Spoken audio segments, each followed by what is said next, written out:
I had just finished a long stretch of highway, the kind of drive that makes your eyes burn from staring at the road for too long. The sun had dipped below the horizon, and the only light left came from my headlights cutting through the darkness, illuminating the endless stretch of asphalt. I knew I wouldn't reach my destination until at least 2 in the morning, and I had to stop. I was tired.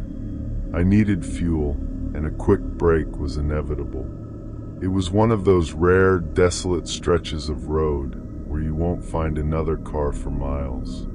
My gas gauge was sitting at just below a quarter tank, so I knew I needed to pull over. And that's when I saw it, a small, rundown gas station. The kind you rarely see these days, a relic from another time, where the pumps are old and half the lights in the parking lot flicker like dying fireflies. But at that moment, it was a beacon. I had no choice but to stop. I pulled up to the pump, glancing around as I rolled my window down. The station had the oddest stillness about it. No hum of a distant generator, no cars parked at the pumps, not even a stray dog wandering around. Just quiet. I could feel the hairs on the back of my neck standing up, but I chalked it up to exhaustion. There was a single figure standing inside the small convenience store, barely visible through the dusty glass windows. It wasn't a person I recognized, and he didn't seem to be looking at anything in particular, just standing there motionless. His posture was stiff, almost unnatural. I shook off the unease and decided to focus on the task at hand. I got out of the car and walked over to the pump, trying not to stare at the figure. The station was eerily silent, except for the occasional rustling of the wind through the dead trees surrounding the lot. I went to pump the gas, but the nozzle wouldn't budge. It was stuck. I pulled and twisted, even banged it a few times, but it didn't move. That's when I heard it, a soft scraping sound coming from behind me. I spun around quickly, my heart in my throat. The man inside the store had moved, but not in any natural way. His head was cocked to the side, his eyes locked on me through the window. And then, slowly, he tilted his head even further, until it almost looked like his neck was bending at a sickening angle. It didn't look like a person anymore. It looked like something trying to mimic a human shape. The light inside flickered again, and for just a split second, I saw the man, or whatever it was, smiling at me. A wide, grotesque grin that stretched impossibly across his face, showing teeth that seemed too long, too sharp. The smile didn't reach his eyes. The eyes, they were black, hollow. I took a step back, heart pounding in my chest. I tried to shake it off, telling myself I was imagining things. I looked down at the gas pump, my hands trembling as I finally got the nozzle free. But as I started filling my tank, I heard the scraping again. Closer this time. It was coming from the door to the store. I didn't want to turn around, but I couldn't help myself. When I did, my breath caught in my throat. The door to the store was now wide open, and the man was standing in the threshold, his body twisted in a grotesque way that didn't make sense. He was looking directly at me, his grin still plastered on his face, wider than before. I knew I had to leave. My body screamed for me to get back in the car, but my legs felt like they were cemented to the ground. I fumbled with the gas pump, trying to hurry. That's when the door creaked open all the way. A figure stepped out from behind the man. I don't know how to describe it. It was almost human, but not quite. Its limbs were too long, too thin. Its face, the face was obscured by a hood, but I could see the outlines of jagged features underneath. I didn't wait to see more. My brain finally kicked into overdrive. I grabbed the nozzle, slammed it back into the pump, and turned to run. But when I spun around, the figure was in front of me. The man wasn't there anymore. The figure was closer now, just a few feet away. I could feel the air growing colder. My breath was visible in the dim light of the station. The thing was smiling. That smile again. The same twisted grin, stretching farther than a human mouth ever should. I backed up, but it took a step forward each time. I could hear it breathing now. Ragged, shallow breaths that made my skin crawl. I turned and ran, my heart pounding, my chest burning as I dove into the car. My hands were shaking so badly I could barely get the keys into the ignition. But just as I started the engine, I looked up. The figure was standing there, right in front of my headlights. Its head was tilted back unnaturally, and it was still grinning. It didn't move, didn't even flinch as I revved the engine, ready to drive straight through it if I had to. I slammed my foot on the gas and drove away, not looking back, not daring to. But I could still feel its presence. I could feel its eyes on me, even as I sped down the highway. I never stopped at a gas station again, not at night. And every time I drive by that spot now, I can't help but glance over, half expecting to see the silhouette of that twisted figure standing in the darkness, watching.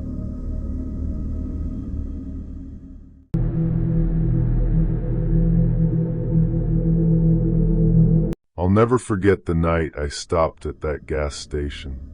It wasn't a big deal at first, just a random pit stop during a long drive down an empty stretch of highway. But what happened after I pulled in? Well, that's a different story. It had been a grueling drive. I'd been on the road for hours, making my way back from a work trip in a city I didn't care for, along a lonely stretch of Route 66. There wasn't much around except fields and trees, and I was already starting to feel the weight of exhaustion. I glanced at my gas gauge, getting low. I didn't want to risk running out in the middle of nowhere, so I decided to pull into the next gas station I saw. There it was, sitting on the side of the road, glowing dimly under a flickering light. It looked like a relic from the 1970s old pumps, a small convenience store, and the kind of faded sign that could have been part of a horror movie set. There was something off about it, though. Not that I could put my finger on it at the time. The quietness of the place just felt wrong. I pulled in next to one of the pumps, the gravel crunching under my tires. It was too dark for me to notice anything specific, but I could tell the place had been here for a while. The gas station seemed like it had been abandoned, yet there was a light on in the convenience store. The only thing that seemed out of place was the complete silence. No cars, no sounds of insects, no traffic in the distance. Just stillness. I took a deep breath, shook off the feeling of unease, and stepped out of the car. The night air was cool, the kind that makes your skin crawl when it's too quiet, but I ignored it. I needed gas and maybe a snack. I walked into the store, the bell above the door jingling as I entered. Behind the counter, there was an older man, probably in his 60s. His white hair was thin, and his face was lined with wrinkles. He was hunched over, staring at a crossword puzzle, the only sound in the store being the scratch of his pencil on paper. "Hey," I said, trying to break the silence. "Can I get a fill up?" He didn't look up immediately, just nodded slowly and muttered something that I couldn't quite catch. He shuffled over to the register, still not meeting my gaze. The place smelled faintly of stale coffee, and the lights flickered overhead, adding to the weird atmosphere. I turned to look around, but the shelves were mostly empty. A few outdated snacks, cans of soda, and some energy drinks. There was something about the emptiness of it all that made my skin crawl. The man finally spoke.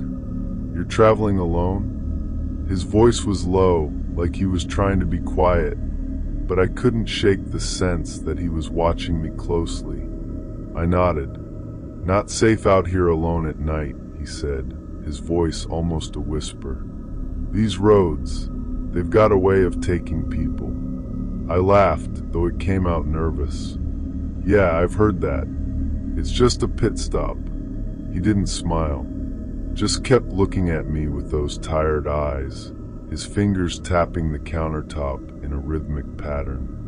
I could feel the hairs on the back of my neck stand up.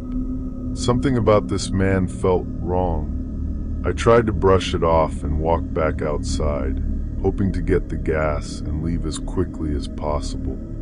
But when I reached the pumps, I noticed something strange. There were no other cars in sight. I hadn't seen anyone else on the road for miles, but I still expected to hear a car or two come through. The whole place felt like a ghost town. I started pumping the gas when I heard the sound, a soft whisper coming from behind me. I spun around, heart racing. There was no one there. "Hello?" I called out, but the wind was still. Nothing. I tried to shake it off as paranoia, but the feeling of being watched intensified.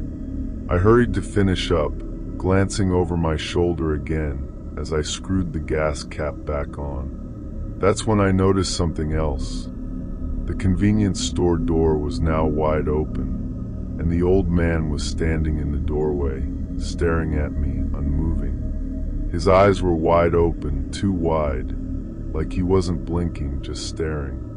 A chill ran down my spine. Something was horribly wrong.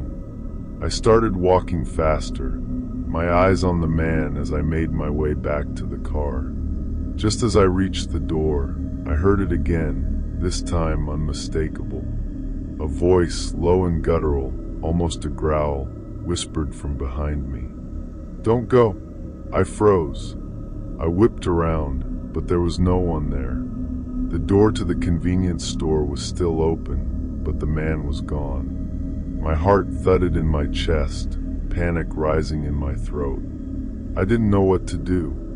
I quickly got into my car and slammed the door shut. My hands shook as I put the car in reverse. Just as I was about to pull away, I saw it. Something in the rearview mirror, standing in the middle of the road, just beyond the dim glow of the station lights. It was a figure, tall, thin, and wearing what looked like a tattered black coat, though it was too dark to make out any more details. It didn't move, just stood there watching me. I floored the gas pedal, spinning the tires as I sped away. I didn't even dare look back. I don't know what I saw that night. Maybe it was a trick of the mind.